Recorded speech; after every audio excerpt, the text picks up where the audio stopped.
Local ট্রেনের জানলায় একটি মিষ্টি মুখের শ্যামবর্ণা মেয়ে বসে গল্পের বই পড়ছে।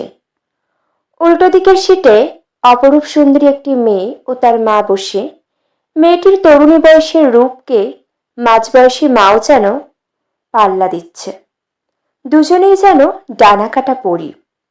সমস্যা হলো, যখন জানলা দিয়ে সুন্দরী মেয়েটির মুখে রোদ এসে পড়তে লাগলো, তার মা মুচকি হাসি দিয়ে বললেন, মেয়েকে সরে আয় এদিকে, ওই রোদ মুখে লাগলে তুইও ওর মতো হয়ে যাবি।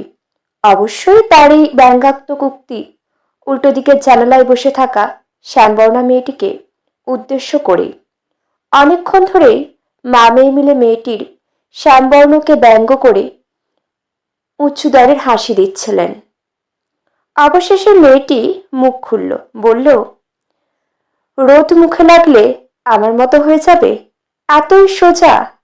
আমি সরকারি কলেজের ইতিহাসের অধ্যাপিকা এবং দুস্থ মেয়েদের স্বনির্ভর করার একটি এনজিওর সক্রিয় কর্মী।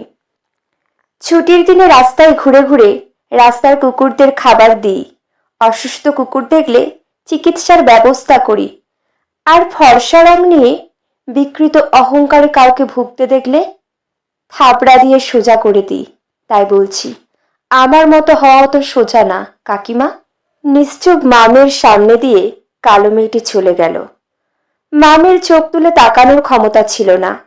কালো রঙও যে এত উজ্জ্বল হতে পারে তারা তা জানতো না। কালো মেয়ের প্রখর ব্যক্তিত্বের তাপে চোখ ঝলসে গিয়েছিল তাদের।